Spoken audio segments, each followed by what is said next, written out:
After 6 months away on a work trip, my wife rushed up to me the second I got home and said she wanted to have a baby. That out-of-nowhere request made me suspicious right away.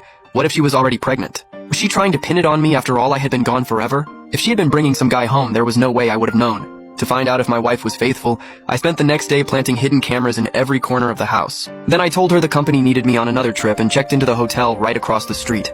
I watched the house through my phone for 3 straight days. Sarah acted totally normal the whole time until the 4th day. She got all dolled up and headed out with a big smile, and I immediately figured she was going to meet someone. So I zoomed in with my phone camera and kept my eyes locked on the front gate of the complex. I spotted her soon after and quietly followed behind. But she just walked into the grocery store and I felt a wave of relief wash over me.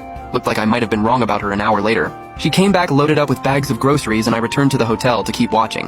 On the feed, I watched her set down the groceries, then pick up her phone and make a call.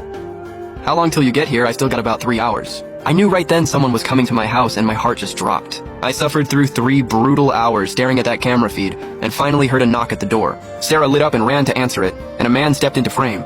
The second I saw his face, it felt like I got hit by lightning. It was her boss from work, Richard Chen, watching them laugh and eat together. All cozy, like a couple. I felt like my head was about to explode. Every part of me wanted to bust in there and beat the hell out of both of them, but I kept it together. I needed solid proof first, about half an hour later. They finished eating and walked into the bedroom to get some rest together. I was burning up inside, but my face stayed completely calm. I smiled, but there was nothing but bitterness in it. I had busted my ass working just to give her a stable home. I went through hell saving up 200 grand for a down payment. Finally bought us a house and got married, but just 1 year in, she pulls this behind my back, staring at that footage on my phone. A cold smile slowly crept across my face, then I closed out the camera app, grabbed a burner SIM, and dialed 911. I need to report something, Unit 703 in Building 6 at Greenview Gardens. It sounds like a woman might be in danger. I can hear faint cries for help. Please get there as fast as you can, someone could get seriously hurt. Please keep my identity confidential. I'm afraid the suspect might come after me. After I hung up with the cops, I immediately called a local news station. Hey, I got a big story for you. Something serious is going down at Building 6 in Greenview Gardens. Get here right now before they could ask anything else. I hung up, leaned back in my car, and lit a cigarette. Sarah. I threw away my own reputation for this, so let the games begin. I pulled up the footage again and watched it back with a low-running commentary. Nothing special about him, and he is built worse than me. But hey, at least he runs his own company. Maybe he has got more money than me. Sarah, if you threw away our marriage for that, then I must have been blind from the start. A little while later, several police cruisers rolled into the complex, and after the officers went upstairs, neighbors started crowding around, and then the news crew showed up with a cameraman in tow.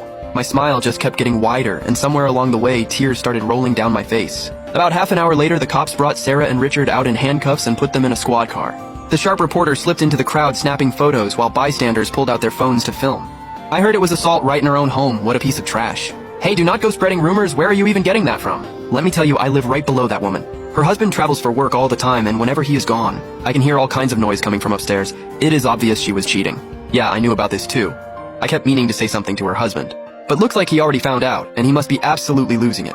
I was sure those two were done for good now, and I would come out of all this looking like the victim, mission accomplished. Now I just had to wait for the police to call me to come get her. I could not wait to see the look on her face. I had barely made it back to the hotel when my phone rang. This is the Hangzhou City Police Department. Am I speaking with Mr. Wang? I put on my most smug grin, but made my voice sound totally confused. Yeah, what is this about?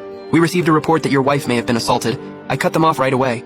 Wait, you are saying something happened to my wife? Are you sure you got the right person? Is this some kind of scam call, sir? Please stay calm. My wife is Sarah Wang. Are you sure it is her? What is her condition right now?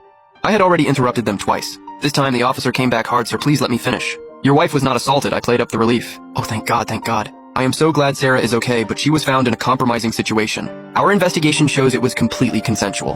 That blunt statement hit me like a gut punch, and I went quiet for a long moment playing the devastated husband. Though honestly, being cheated on in your own home does hit pretty different. Mr. Wang, are you doing okay? We know this is incredibly hard to hear, but please try to keep it together. I let some bitterness creep into my voice. Yeah, I am okay. This just came out of nowhere. I need a minute to process all this. Also, you did not contact her parents, did you? They're getting up there in age, and they are not in great health news, like this could really hurt them. There was a pause on the other end. I'm sorry. My partner already reached out to them. They are on their way here now. A slight smile tugged at my lips, but I faked urgency. I'm heading over right now and hung up. I tossed my phone aside and flopped back on the bed, staring at the ceiling. Sarah,